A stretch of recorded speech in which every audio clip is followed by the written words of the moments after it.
So here we are on, what is it, May 20th and 2025, and we are here tonight with the fabulous Pete Mielnik, and he is here to inspire us. And boy, I can't wait to get into a deep conversation. He has no idea what I'm going to ask him, but we're going to have a good time, and we're going to learn about his passion project, which is just amazing. And so, Pete, welcome so much to our lovely group, and thank you for joining us. Yeah, thanks. I'm excited and now very intrigued about what we're going to be talking about. I just do what you tell me to do, so I showed up here tonight and I'm excited. Well, thank you. I really appreciate it because I know your time is very precious these days as you're doing all your training. But let's go back. Let's go way back and let's talk about you and sort of how you came along in terms of your upbringing. And, you seem like somebody who maybe always was service oriented. Is that the case?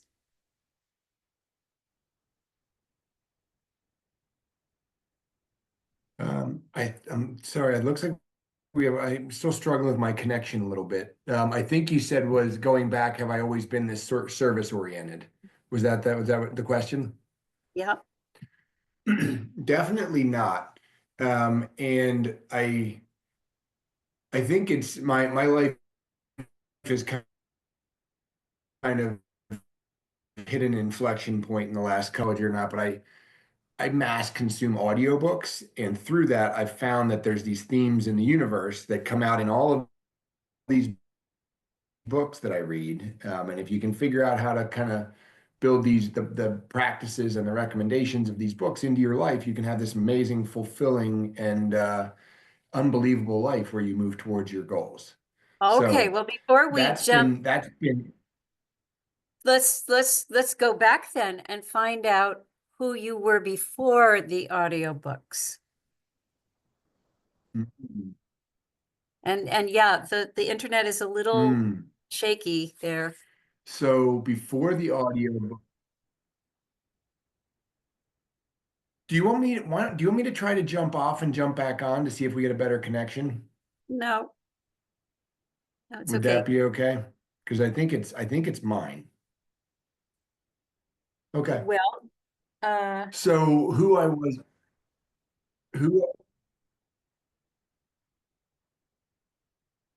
were you okay?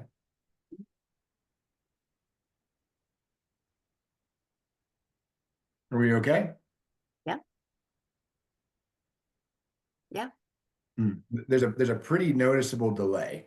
Um, so who I was before the audiobooks, I was actually very much a victim. I believed that all the things that happened to me were caused by other people, that I had no control over my life, and um, I was I was I don't know, I was generally, I mean, I had three kids. I was working a lot and not making time for anything except work. Um, and yeah, I don't know really what more to say about it. I mean, I've always been successful in my business, but I was very much focused on work and not spending time with my family or other things about my life. Interesting. And so you kind of had it sounds like kind of a standard grow up, get good grades, go to school, achieve, have a Yeah, family, I was kind of that standard thing. well, kind of. So I went to college for wrestling. Didn't really know what I was going to do other than I wanted to wrestle in college. I had some luck there.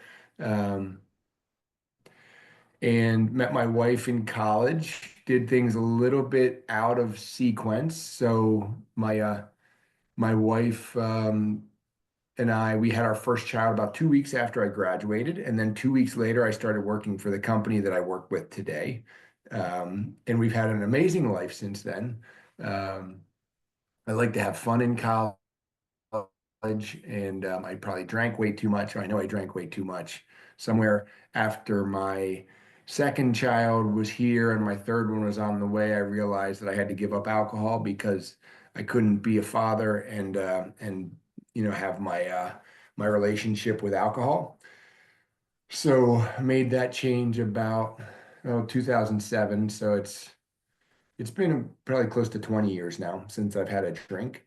Um, and I've always had leadership qualities, I feel like. But I was very much a victim with the company that I worked for. I worked hard, I worked crazy long hours. I tried to be a good dad. I don't think I helped my wife as much as I could have or should have as we were raising our children. But yeah, then I had been recommended this book, The Seven Habits of Highly Effective People. Mhm. Um, Multiple times as I moved through my career, and I never could get through it reading it. And then I found Audible, I was a warranty manager at the time, so I was driving a lot. And once I realized I could listen to these books to get answers to my questions and the challenges I had, um, I listened to that book probably 3 times afterward because it so resonated with me. And then I started finding that every time I had a problem in life, I could find an audiobook. I could Google. When I figured out what the root cause of my problem was, I could Google it. And I'd have an author speaking just to me and seemed like just helping me solve my problem. So I started doing that.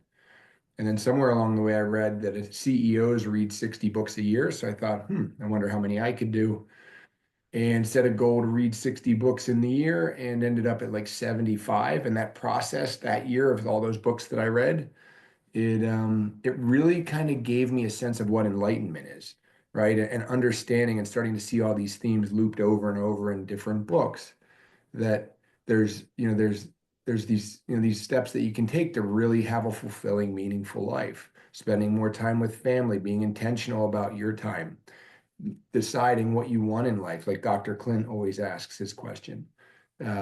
Figured out how to create a 5-year vision for myself, a system of intentionality that is very detailed from my 5-year vision, 3-year vision, 1-year goals, 12-week goals, weekly actions that I do, daily actions. And because I've kind of embraced and adopted all these things, I find that anything I set my sights on, I can do. And I have this process that I can go through. And whether I get to my goal or not, the growth and learning that comes out of it is so transformative.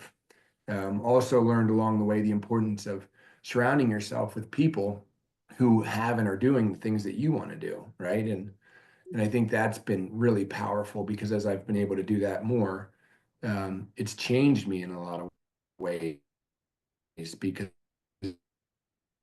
it's allowed me to think and dream bigger. And what I found with journaling that a lot of people don't do is journaling's really good, but what makes it a superpower is when I read it back. So I read my journal, I write in it all week, I read it on Sunday. And when I read it on Sunday, it's like looking at my life from a third person point of view. And all of those feelings and emotions and frustrations or whatever the case may be, I can look at them without emotion on Sunday and be like, holy crap, now I understand why my wife thinks I'm such a pain in the ass because now I get it. So I think that has been huge for me. And I credit my journal with so much because of that learning that comes out of it.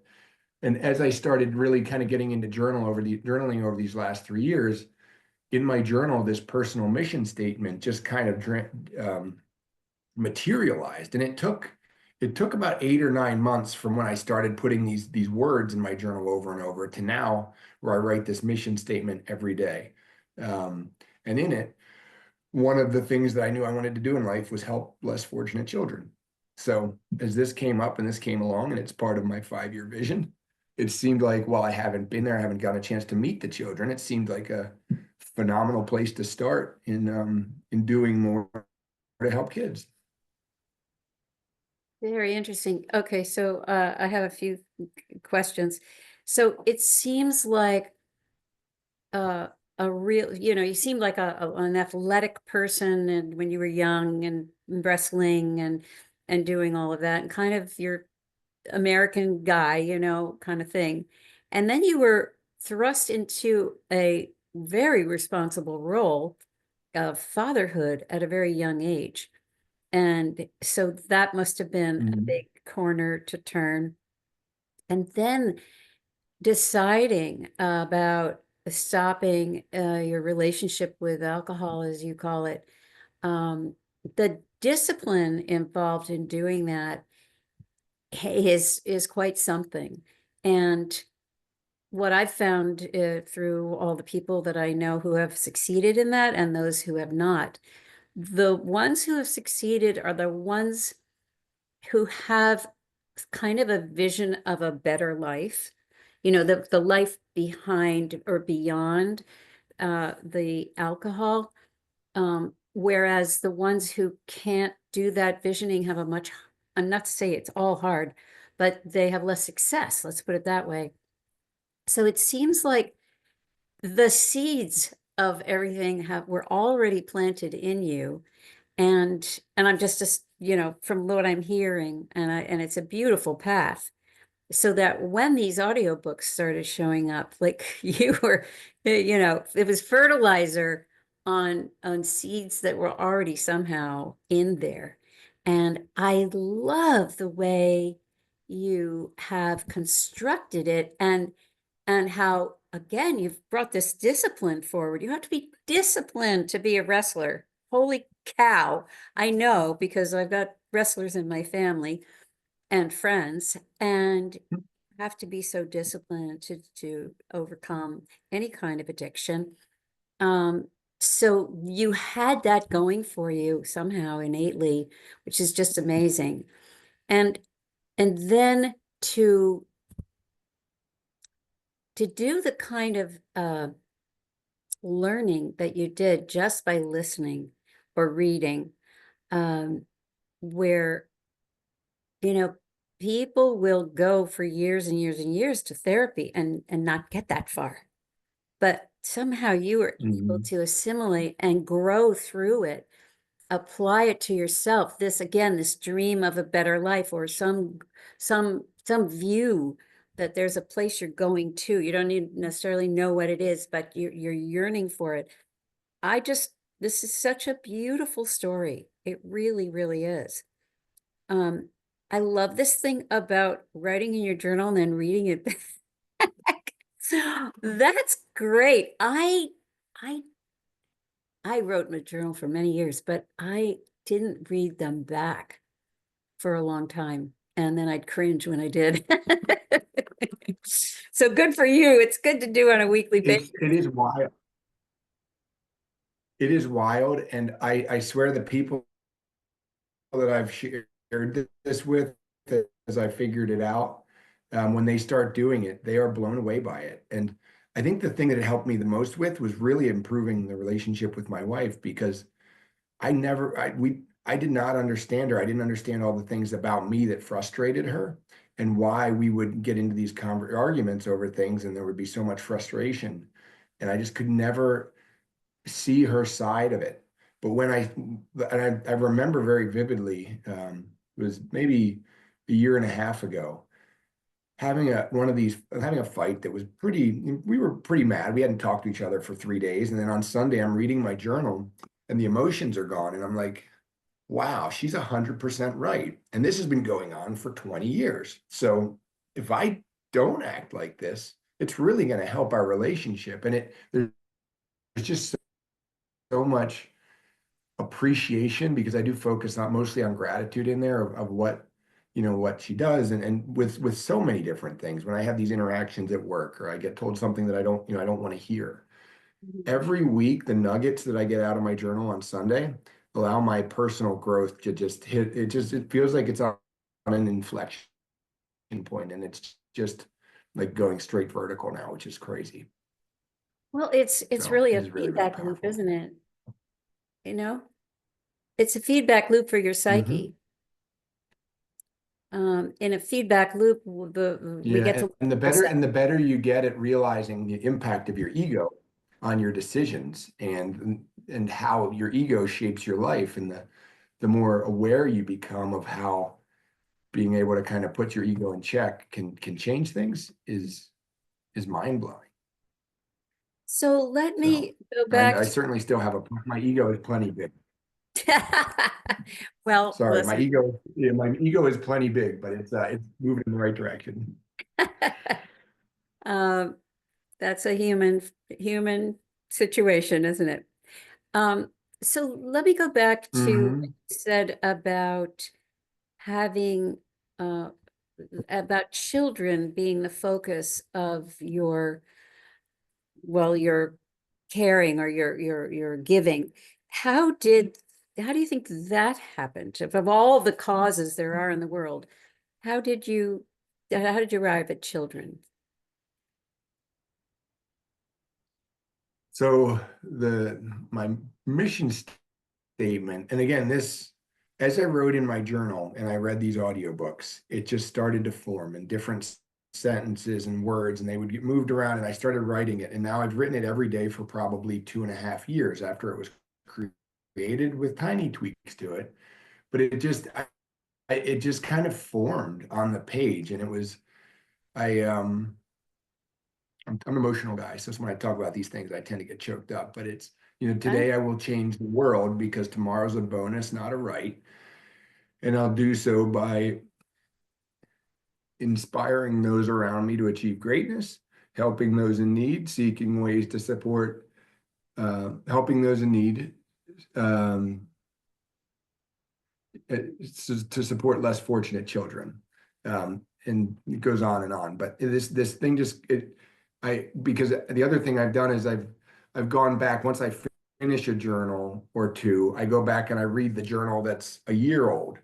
And my God, when you read your journal from last year and you see all the growth that you made over that 8 months, it's like it's just so motivating to keep going. It's like the best book that you'll read because you'll look at how you used to think about things a year ago and be like, wow, look at where I am today. Look how far I've come. Right. And that's one of the things that I've learned is so true is you can set these big visions and goals to go and do something. The only way you can really appreciate how far you've come is to look at the progress you've made by looking behind you. That is such a good point. And we're so forward oriented. A lot of times we forget that piece. And I like to say, just look at the Hmm. evidence. What has who has shown up for you on a regular basis? What has been your through line of success, over the years? Like, yeah, that's not for nothing. And we tend to always, Hmm. be focused on the lack, you know, well, I still need to be better at this, or I still need to be better at that, but we don't take into account how far we've come, like you say. And I love this process of rereading what's been written, and I also love what you're Hmm. talking about in terms of the mission statement sort of has formed itself. It sounds like in my world and in our world, those who are on this call, it's like your soul is speaking through you and getting your conscious mind to come along. Your soul already knows. It's like your conscious Hmm. mind is waking up to what your soul is trying to say. Does that make sense? It does. Yeah, I think there's a lot of truth in that. Well, I think that's something that, lots of people come to me and to others, trying to figure out what their purpose is and trying to hone that, what am I here for kind of question. And Hmm. you're listening, you're really listening to yourself. And so when you speak those words, you're going to get emotional because they are your core truths. And nothing's more precious than that, right? Sacred. It's sacred. Yeah. So you're so great to share that with us. And I think this is going to be helpful for a lot of people to maybe do what Pete does and start writing in their journal and reading it back to themselves on Sundays. I mean, that alone could change a lot of people. So, okay, so this idea about caring for children has emerged, from the core of Mhm. you. And so let's get us caught up then with what happened when Clint came and spoke to your group. And if you want to speak about GoBundance a little bit for people who don't know what that is, that might be good too. Sure. So so one of the things one of my favorite quotes is if you're not inspired by the five people that you surround yourself with, you don't have a circle, you have a cage, right? So one of the things I've really been searching for is five people that really inspire and motivate me to think bigger and to live a more well-balanced life for the things that I'm looking for. And that's how I found GoBundance. The one of the founders of this group, David Osborne, um, he spoke at a conference I was at, and his process was very close to the one that I was following. He found his a different way, but mine had kind of come organically out of the books. So I joined up, and a couple of times a year we go to these events, mastermind events where we get together. And he on the first night brought Dr. Clint on stage and shared the story that when he went to the orphan home with his son and this experience that they had, and it was very inspiring. And that night they had an auction to get to if you donated enough money, you'd be able to go and spend a weekend with David Osborne. And I wanted to do it, but the numbers got pretty high. And it was you needed a partner to go with, and I couldn't find another guy in the room that was willing to donate the amount. So then on Sunday, um, this came up again with another one of the founders of the organization who was going to be going to Nepal in November, which is when I'm going. And there was an auction to be able to go with him. So I we do set aside a fair amount of money for charity each year, and I kind of kept my hand up till I got to go.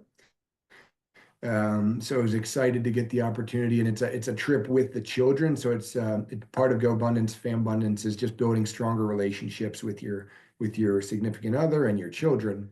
So was really excited by the potential of being able to take my boys on a trip like this, because I had done some volunteer work last year in Asheville after the hurricane went through, and that was the first time I got to go to an area like that where such devastation had occurred, and just kind of seeing the impact of being in a situation like that, and the inspiration that came from like the folks that go to places like that just drop what they're doing in their lives and they travel across the country, quit their jobs to go help.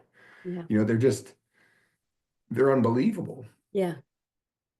And you realize that, we all have the ability to help, and we don't need to necessarily wait for something bad to happen to us to do that. So Right. that kind of fast forwarded to, the end of the first quarter so we have these smaller groups or pods that we meet with every week. I'd been challenging the folks in my group to set really scary goals for the second quarter, because there's this growth of this area of your brain when you do that. And the only way that you can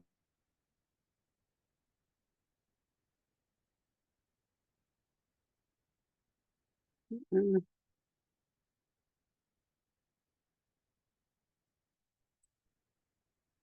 Mm. Well, grow, yeah.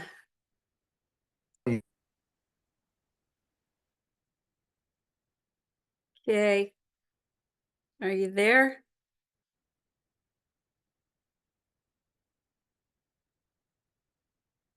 Hmm. Hmm. Okay, he's going to come back in. So interesting. What a incredible, just incredible, right? Mm, I love it. I'm going to turn the light on behind you while we're waiting for him to come back.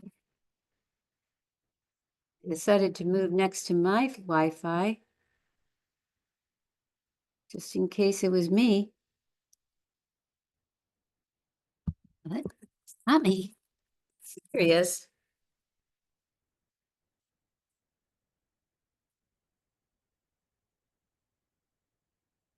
You are? I'm going to try to do this from my phone because my computer was just terrible. There was lots of delays. So hopefully this is better. Great. So you were talking about the connection. There's a part of the brain when you give a scary number like that. Tell us about that. Yes. So it's my new favorite part of the anatomy. It's called the anterior mid-cingulate cortex, the Mhm. AMC, and it grows when you choose to do things that you don't have the ability to like you don't have the skills or ability to do. Um, and I was meeting with a different GoBundance guy, and he told me about the podcast where Andrew Huberman explained it. But I had felt this process, like when you do it, you go through all of these different emotions when you're going through chasing some goal that's really scary or big, too big for you to comprehend or overwhelming. But what you learn and the growth that comes out of it, it happened to me over and over again. And when he told me, like when he was able to put a name to it, I was like, wow, I've done that. I've felt it over and over again. And it's like kind of the dopamine, like that's what I want. And yeah, it's just like this process, right? I've told you before, the first week or so, or second week when I started working on this, like the hopelessness and the feeling. And I'm someone who very much believes that I do what I say I'm going to do. So if I tell people that this is what I'm going to do, now I've committed myself to it and I can't quit. So there's many nights where I was going to bed just super stressed out, but then things would happen in the morning that would bring me back to who I am and why I'm doing it, and just refocusing on it's just, it's the one foot in front of the other. Anything you want to accomplish, it's taking small steps. You know the waypoint. We know where we want to go off in the distance, but if you focus on that, you'll just stress yourself out. You'll never get there, and it's just too overwhelming.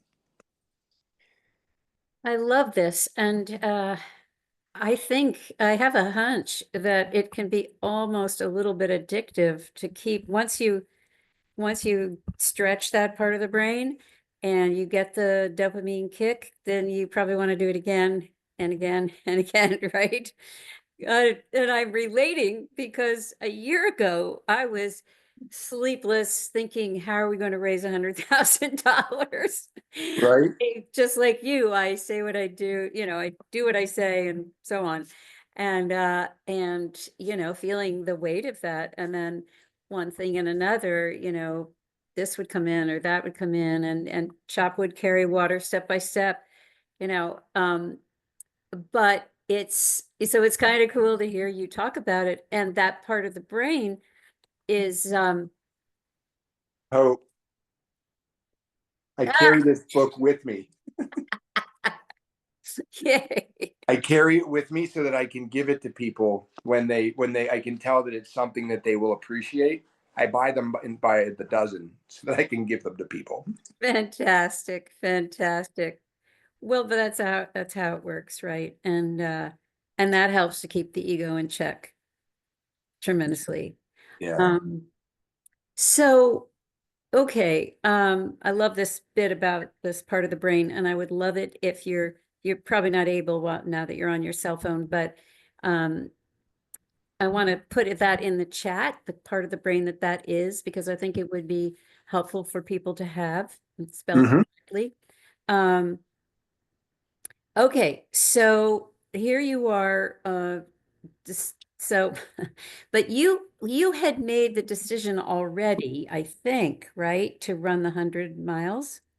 Yeah. So the decision. So last year in August, I set a goal. I agreed to run. It's a long story, kind of funny, but the beginning of last year, I had read Peter Attia's book on outlet called Outlive, Hmm. which is like the book that most people in the fitness world trying to get healthier, feeling better, refer back to. And I was trying to raise my VO2 max, which is a big thing that he wants to do, or he recommends that you do.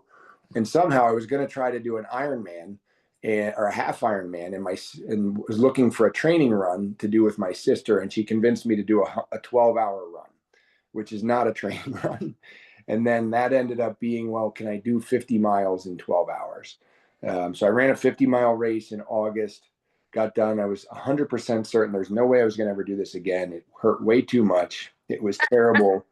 And it was bad. But by Monday, I had forgotten about how painful it was. And I started thinking, I wonder if I could do a 100-mile run. So yeah, in January we signed up. So I had been looking for one, and January I found one that I felt like met the criteria for what would work for me. And one of the things with goals, to your point, is you set these big visions or big goals, if you don't set them far enough out, you then have the problem of, what do I do now when I reach them? Right. So I do try to set goals that are really, really hard to accomplish. One that I've been working on for 2 years is to try to be on time for 66 days in a row, to everybody that I commit to. I've been as close as 64 days, but late for something by 30 seconds, and then I have to start over at zero. Uh, But it back to chop wood and carry water. I'm not practicing till I get it right. I'm practicing till I can't get it wrong. So right. yesterday I went back to zero again. I was at day 17. Oh, ugh. One day I will get it, but I'm okay with falling in love with the process. Beautiful. So you set this goal to run 100 miles. I love it. It's kind of like for women, childbirth, you say as you're going through, you're like, I'll never do this again. And then you kind of forget about it. Next thing you know, you're having another baby. And then as you're going into labor, you're saying, what was I thinking? So it kind of reminds me of that. But anyway, okay, so you set this incredible goal, 100 miles. My God. So is 50 miles at this point in your life, is that the longest that you've run? Yeah. Okay. And And it took me 12, just under 13 hours to do it. Of course, it was the hottest day of the year. It was like 95 degrees and 100% humidity. But I made it. My kids were there to help me. It was a lot of fun because they were pacers for me. They helped me, and it was a 3-mile loop that we kept doing. So they were there with ice, and it's funny.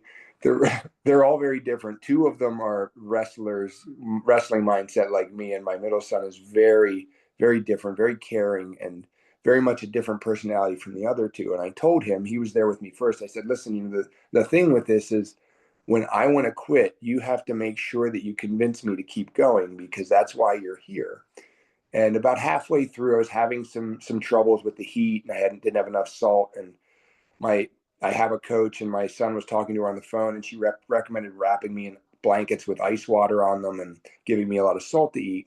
And while I'm there, the middle son, who was the one came with me first, he's like, is this even safe? Like, instead of being the one that's oh supposed to be no. pushing me along, he's like, I think we should stop. Oh no. So, but they're all so different and so good. Well, talk a little bit about, I want to come back to the Nepal kids, but I also, I can imagine that your children are so impacted by these relatively new habits of yours, or the last 10 years, or how many years it is, 20 years, whatever it's been.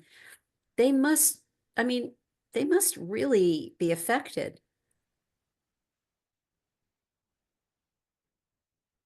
And I've learned a lot about being a dad, I think, over the last couple of years as well. And it's interesting to see how they were impacted differently. My oldest, who graduated, he left for college. He graduated in 2020, the year of COVID, and he left for college the year that we were leaving our house to go for me to take over my first operation as a division manager.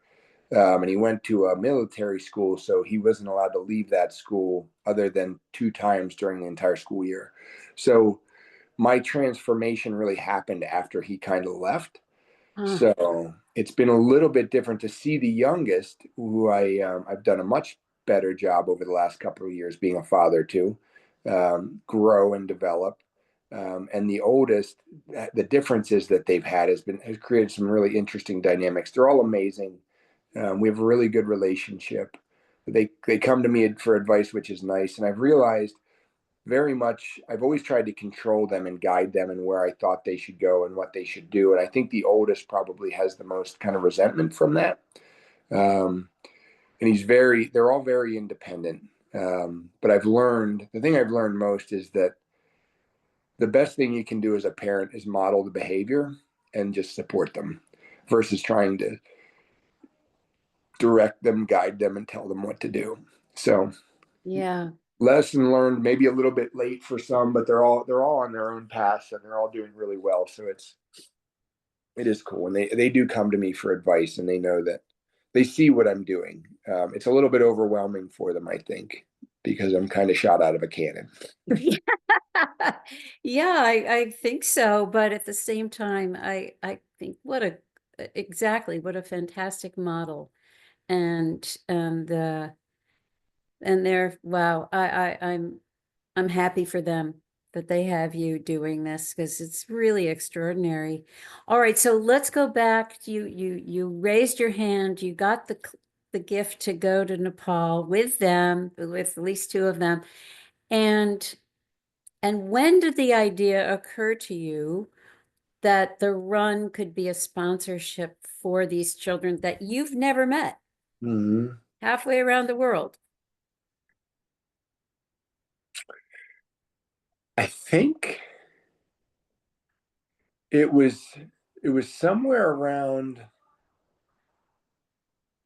I think what happened was I had been pushing my group because I've somehow become kind of the leader of my group, my pod from GoBundance, and they've adopted a lot of the things that I do in their own way, and they're kind of seeing the value and seeing the progress. And I've really been pushing them hard for setting big goals. And honestly, for me, I had struggled to find good goals because it's funny, like when you're afraid to jump in cold water and you jump in cold water, that you get that shock. So you kind of have that growth through the fear, but then the next time you do it, it's not quite as cold or as hard. So it is, to your point from earlier, it is there is probably a downside to it of what's next and how do you kind of go one up this, and keep life in balance and all those things. So I had gone to this luncheon with some of the guys from GoBundance, and I was talking to one of the guys there who has his tagline or his motto is to do hard things on purpose, and he was telling me about this in AMC, the anterior mid cingulate cortex, and I don't know. I got it inspired by the thought to do this. And the other thing that I was really hopeful about was that I could do it. I could get the family excited about doing it, that they would all want to be a part of this, because then we could go to Nepal and be able to make an impact before we even get there. And just the thought of, wow, how great it would be if they could help with this thing and then go there and see what their efforts did, and how, how good that would feel. Well, again, that was me trying to guide them, so I kind of committed to it uh, before checking in with them, and they offered to help to support me, but they're 20 somethings and they've got busy lives of their own, so they've been helpful in kind of a little bit with the social media stuff, but they didn't really kind of fully embrace it like I had hoped or thought they would. So now I'm kind of running mostly solo here. But I do know when we get to Nepal and when they see the environment and what we're doing, that it's how touching it's going to be for them. So again, I try not to push them to feel obligated to get involved, because that wouldn't be good. Well, I hear you, and I know it's a very delicate process. I will say this, that as I mentioned to you this morning when we were on the call with GC in Nepal, you're going to be famous in the orphan homes when you get there. And your kids are also going to be famous. So if you can send pictures of yourself with them when they are with you, when you're training, and or just around the house, just the kids in Nepal will love that. Oh, okay. Awesome.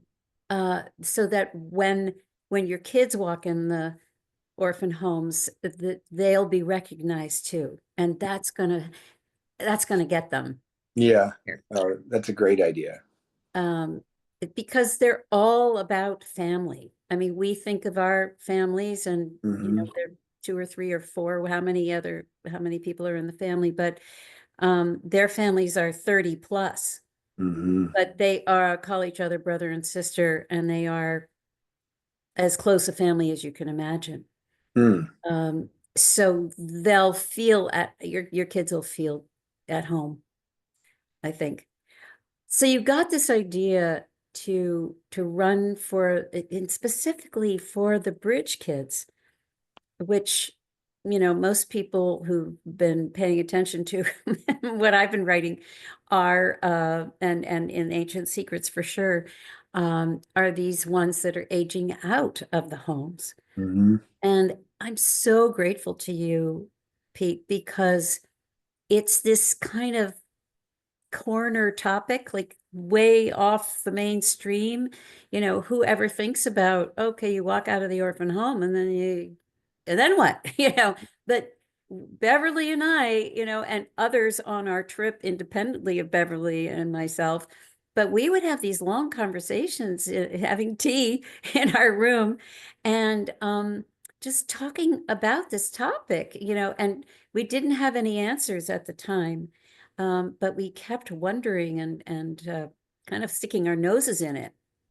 So it's uh, it's a problem around the world Mm-hmm. and here in the United States. I can't tell you how many times, and maybe others on the call have had the same experience, where we start talking about these kids in Nepal, and people say, "Well, we have the same problem here in the U.S."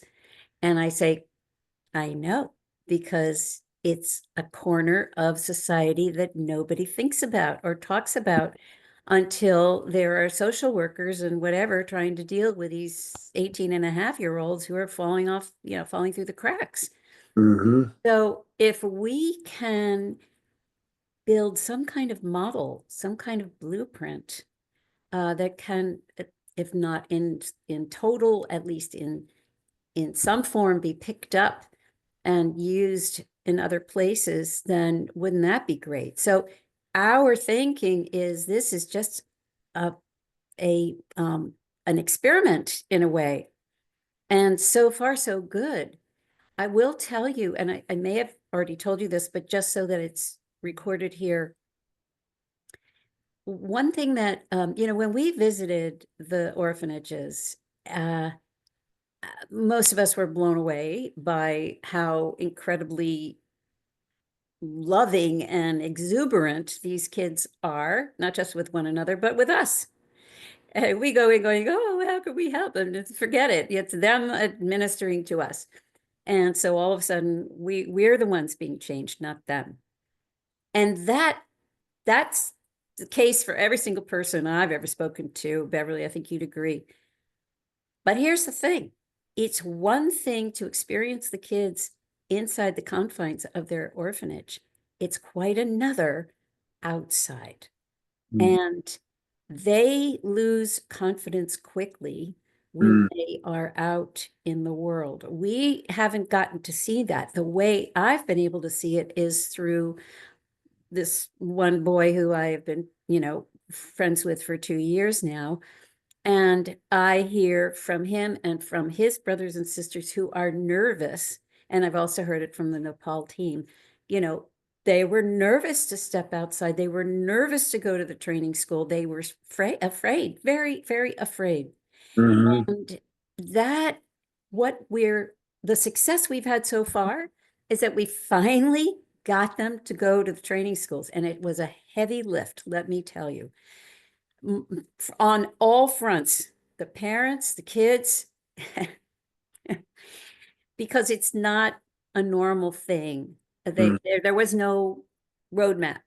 And, but the difference now in the kids, the confidence that is growing in them, they've come, as what Dr. Baral has said, is that they've moved forward about 50%, Mm-hmm. which is gigantic in, they just started the school in August. So that's basically 6 months. They Yeah. had moved very far forward in their confidence level. And that confidence is the key to everything. that they can go and have you know, apply for a job or show up at a workplace, you know, standing tall and being able to present themselves. And, you know, all of these things would not have been possible had we not sort of pushed them out of the nest a little bit. We Yeah. still have a long way to go, Hmm. but your involvement and your example of this goal setting and the disciplined actions that you take in order to meet that goal and meet that challenge, and the belief in yourself that you can do it and stretch beyond your boundaries. These are the kinds of things that are the hidden lessons, the hidden bonuses.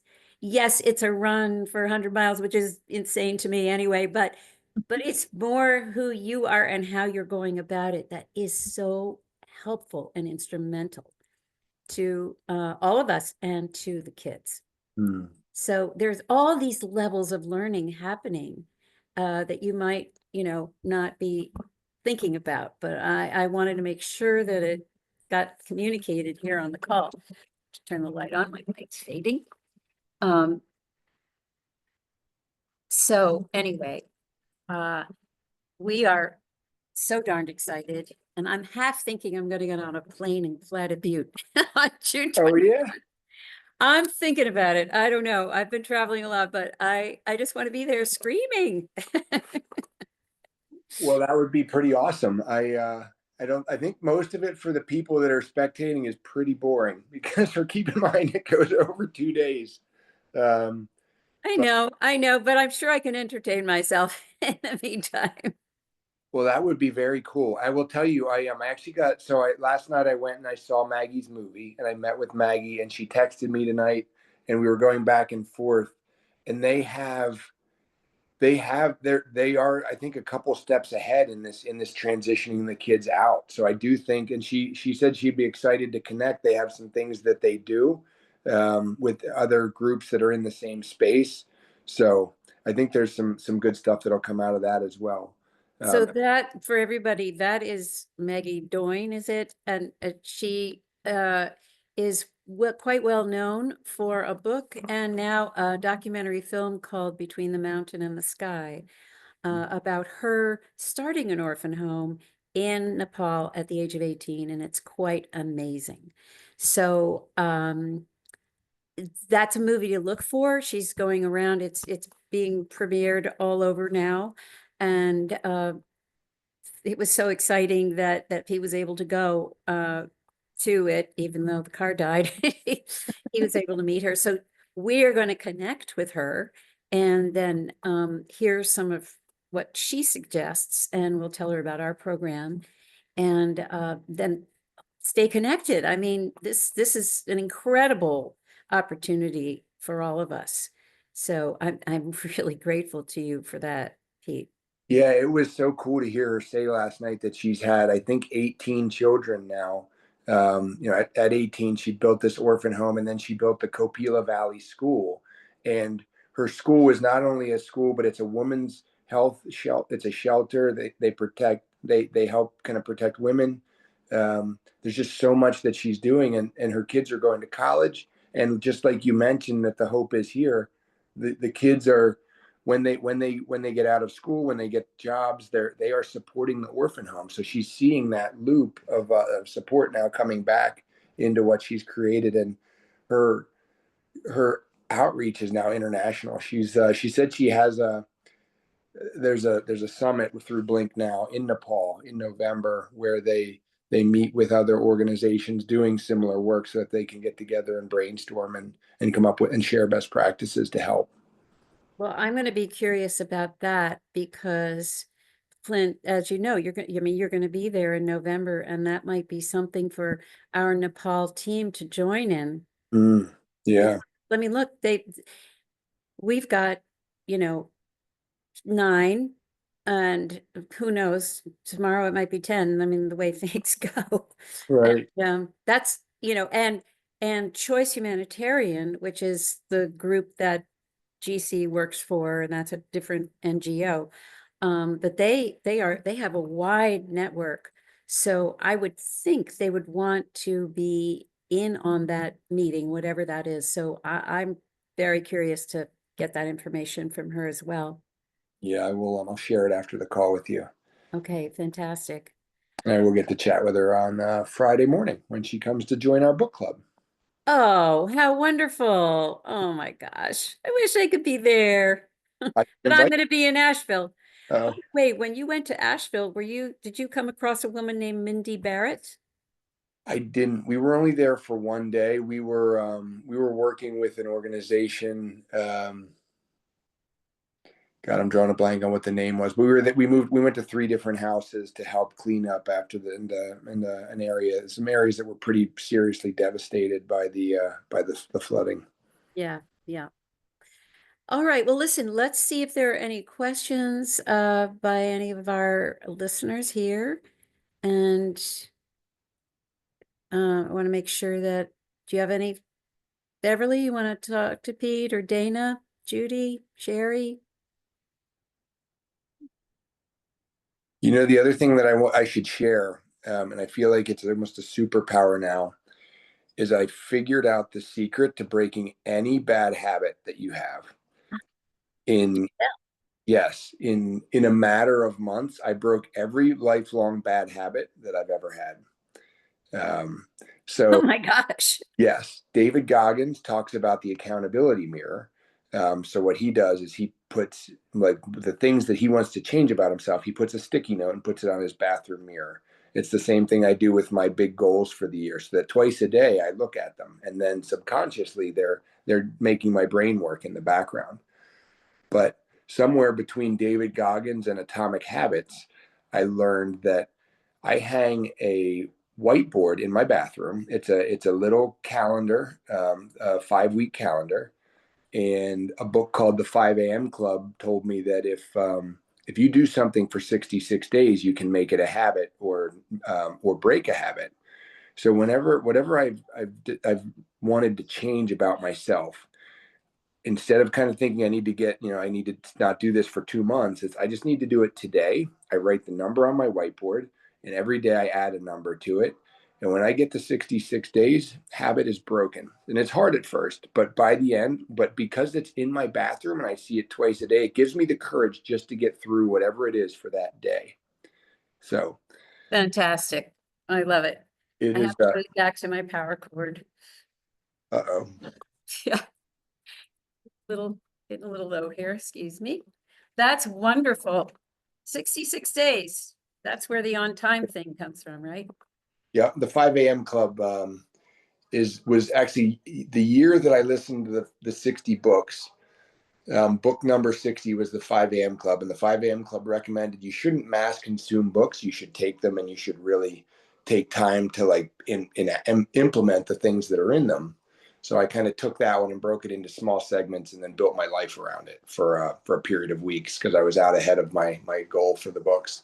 But then the other thing I've realized is because these themes are all the same, the more of these books you listen to, they just repackage the message in Yeah. different ways. So the more of them I'm able to absorb, the more different ways I have to think about it and how I can implement these little things into my life that make such a big difference. And that's why I run so much, because when you run 100 miles, you can listen to a heck of a lot of audiobooks.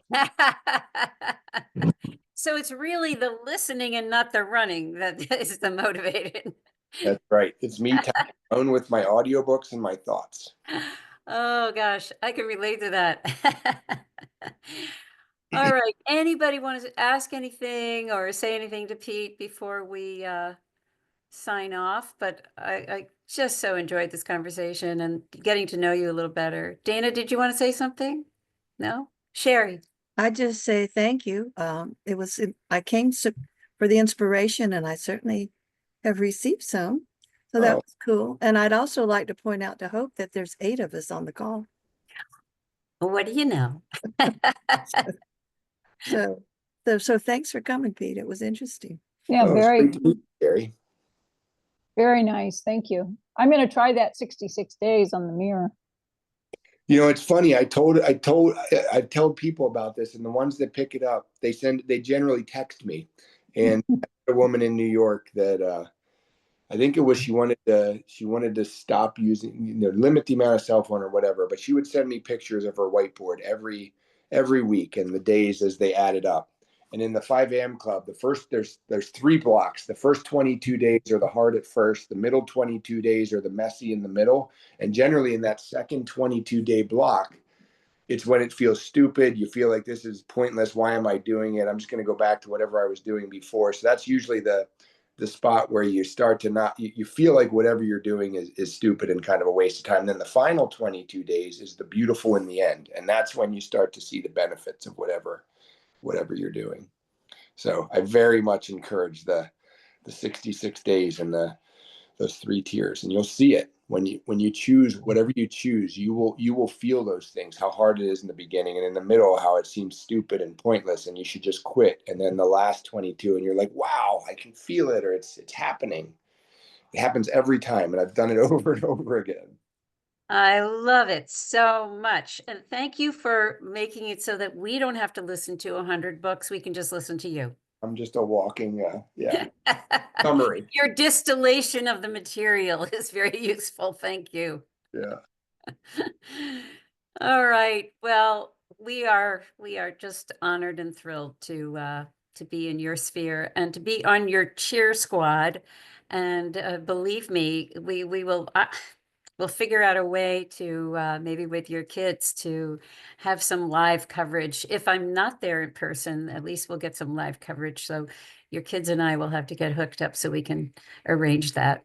I like that. My kids or my wife, because I was thinking that in the end somehow we have to do a live updates with a rally to get to the finish line with whatever number we're at, right? Definitely, definitely. That'll be the time for the phone-a-thon. So the parting message is, what is your 100? And they can be anything. It doesn't have to be physical. It could be anything, literally. But the idea is that we're all stretching ourselves a little bit beyond our limitations and what we think is possible.